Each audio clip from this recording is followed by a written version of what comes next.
Sa loob lang daw ng 24 oras at hindi labing isang araw, naubos ang 125 billion pesos ng confidential funds ng Office of the Vice President ay sa nagpakilalang dating aide at umano'y bagman ni Vice President Sara Duterte na si Ramil Madriaga. Sinabi ni Madriaga sa pagharap niya sa pagdinig ng House Justice Committee kahapon. Dati na iginit ng bisi na hindi niya nilustay ang confidential funds ng kanyang opisina at wala siyang kaugnayan kay Madriaga. May unang balita si Tina Panganiban Perez. Nakadetine sa Camp Bagong Diwa, pero dinala sa Kamarak si Ramil Madriaga, ang nagpakilalang dating aide at umano'y bagman ni Vice President Sara Duterte. Sinampi na siya ng House Committee on Justice, kaugnay sa naging papel umano niya sa paggamit ng confidential funds ng Office of the Vice President at ng Department of Education sa ilalim ni Duterte. Pinabasa kay Madriaga ang kanyang supplemental affidavit kung saan nakalatag ang kanyang kaugnayan kay Duterte. Her denial of any affiliation with me is absolutely false. She lied under oath in her perjury complaint against me. Kasama sa affidavit ang ilang patunay raw rito, kabilang ang video ng pagkikita raw nila noong Davao City Mayor pa lang si Duterte. Sino po yung sumigaw ng Sir Ram? Ito, ayan o. Ayan, Sir Ram. Sino yun? Si BP Sara. Sino po yung Sir Ram na tinatawag niya? Ako po, Your Honor. I wish to place on record that there is a voice which says, Sir Ram, while the video shows the Vice President handing the flag to Ramil Madriaga. May screenshot din ng video conference nila kay Duterte nang mag-anunsyo itong hindi natatakbong presidente noong eleksyon 2022. I posted the screenshot of our video conference on my Facebook account with the caption just telling her I cannot vote intelligently without her name on the ballot. A printout of the Facebook post dated September 29, 2021 is here to attach. May I know what's happening to you, Mr. Madriaga? You seem to be crying. You are nearly crying. Malungkot lang po. Idinetalye ni Madriaga ang pag-deliver niya ng mga pera sa iba't ibang individual sa utos-an niya ni VP Duterte. In the morning of December 20, 2022, Sarah called me and she said, Sir Ram, please coordinate with Colonel Nolasco. Meron tayong deliver sa San Pablo, Laguna, sa Night Street, at sa Ombudsman. 4 large dark bags were unloaded from the vehicles. 3 large dark bags and 1 lighter colored and relatively smaller bag. Colonel Nolasco told me that each bag contained around 30 million pesos to 35 million pesos. Nabanggit din ni Madriaga si PRRD, ang initials ng dating Pangulo na si President Rodrigo Roa Duterte. Previously and upon direct instructions of PRRD, Sara, I've also delivered money to Ombudsman Samuel Martires or Tony Ryan, which I usually place inside an open trunk of a designated car. Sabi ni Madriaga, confidential funds daw ang mga ito. A few years later, I read from several media reports that the 125 million pesos OBP confidential funds in 2022 were reportedly utilized in just 11 days. This is wrong because I personally disposed the money in less than 24 hours.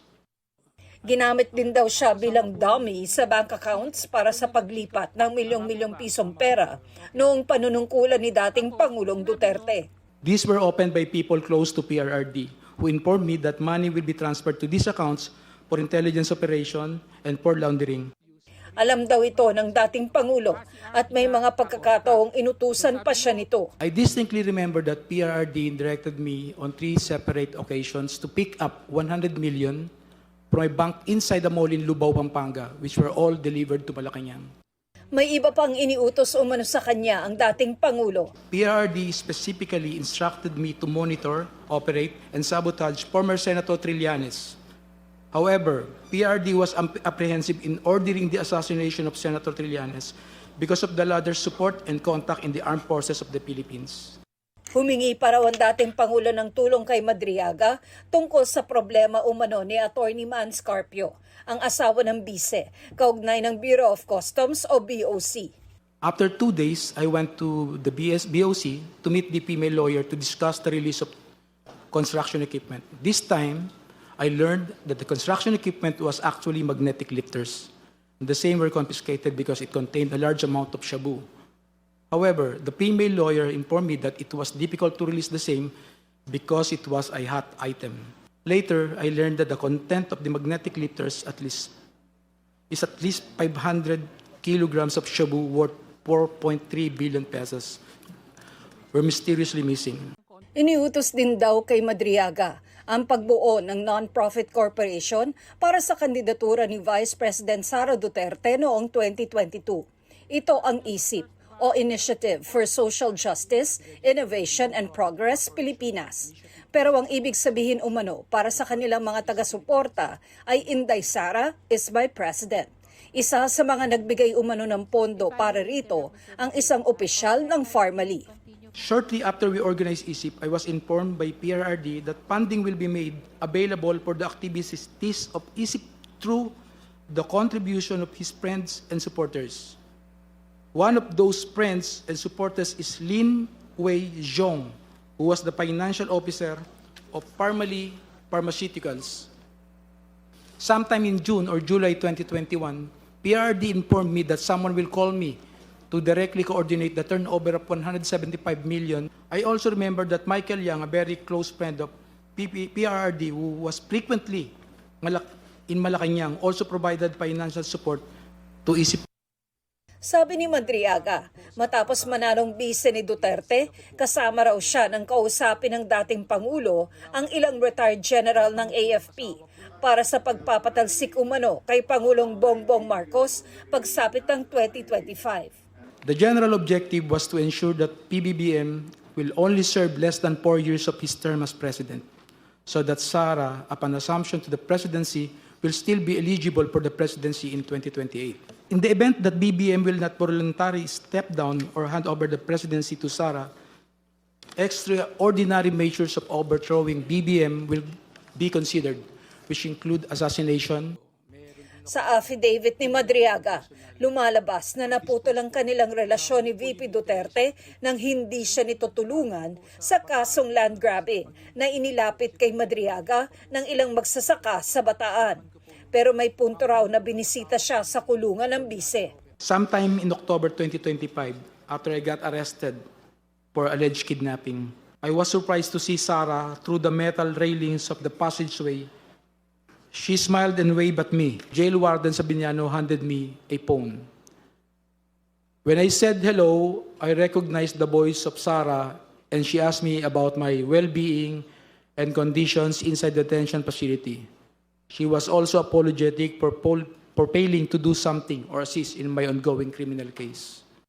Sa isang punto sa pagdinig, tinanong si Madriaga kung may namilit o inialok sa kanya kapalit ng pagsusulat ng affidavit. Hindi ka po ba napilitan na gawin ang anong komento affidavit na iyong sinabmit? Hindi po ako napilitan, Madam Chair. Wala bang pangakong palayain ka sa kulungan kapalit ng pagtestigo na ginagawa mo ngayon? Hindi po ako humihingi ng anumang kapalit sa paggawa ko ng salaysay ko. Bago siya umalis, pinirmahan at isinumite niya sa komite ang waiver sa bank secrecy law para mabusisi ang kanyang bank accounts. Sinisikap ng GMA News na makuha ang panig ng mga binanggit ni Madriaga sa kanyang pagharap sa kamera. Ito ang unang balita. Tina Panganiban Perez para sa GMA News.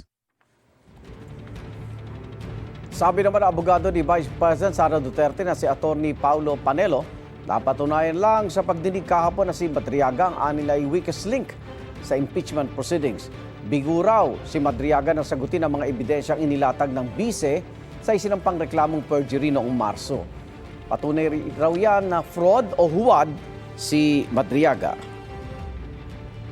Ipinaliwanag ng Department of Finance kung bakit LPG at kerosene ang unang tinanggalan ng excise tax at hindi nila inirekomenda ang pagtatanggal ng excise tax sa gasolina at diesel. Una raw kasing tinututukan ng gobyerno ang mga mahihirap at pinakapektadong sektor. Narito po ang aking unang balita. Sinuspindi na ang excise tax sa LPG at kerosene. Pero paano naman ang diesel at gasolina? Ayon sa Department of Finance, ang unang tinututukan ay ang mga pinakamahihirap at apektadong sektor. Batay sa datos ng Family Income and Expenditure Survey, nasa 85% ng kumukonsumo ng diesel ay nanggagaling sa mga nasa mas mataas na antas ng kita. So kapag tinanggal po natin yung diesel, ang pinakamahikinabang po nito, yung pinakamaraming kumukonsumo, which is yung pinakamayaman. Dagdag pa ng Finance Department, tumaas daw ng 13 billion pesos ang naidagdag sa koleksyon mula sa value-added tax dahil sa pagtaas ng presyo ng langis sa pandaigdigang merkado. Pero maaari raw umabot sa 43.6 billion pesos ang mawawala sa kaban ng bayan sa loob ng 3 buwan kung isasama sa aalisan ng excise tax ang diesel at gasolina. Pero gumagamit din ng diesel ang mga tsuper ng pampublikong sasakyan. Sa tingin ng Development Budget Coordination Committee o DBCC, mas maganda na bigyan na lang sila ng diskwento. That's why the ABCC decided to provide 10 peso discount instead of 6. And this 10 peso discount will be targeted, particularly for the most affected sectors. So, ang 10 pesos, actually, hindi yan hiningi ng mga kababayan natin or hindi rin hiningi ng mga drivers. But this is even more than what an excise tax exemption can offer, which is 10 pesos compared to 6. Malaking bahagi naman ng konsumo ng kerosene at LPG ay nagmumula sa mga mahihirap, kaya direkta ang benepisyo sa kanila ng pagsuspinde ng excise tax sa mga ito. Tinatayang makakatipid ng halos 36.96 pesos sa bawat 11 kilogram na LPG cylinder at 5 pesos and 60 centavos kada litro ng kerosene. Tiniyak naman ng Department of Finance na may buwan ng review ang DBCC sa mga pulisiya kaugnay ng presyo ng langis at posibleng maglabas pa raw ng dagdag na hakbang ang Pangulo sa mga susunod na araw. Ito ang unang balita. Mariz Umali, GMA News.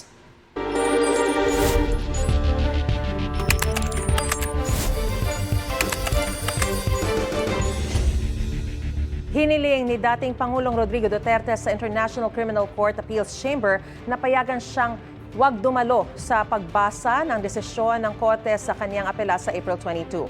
Ang dedesisyonan ay ang pagkwestiyon ni Duterte sa jurisdiksyon ng ICC sa kaso niyang crimes against humanity. Batay sa waiver na pinirmahan ng dating Pangulo, ang mga abogado na lang niya ang haharap sa pagdinig. Malalaman sa April 22 kung babaliktarin ng Appeals Chamber ang naunang desisyon ng Pretrial Chamber 1 na may jurisdiksyon sila sa kaso ni Duterte.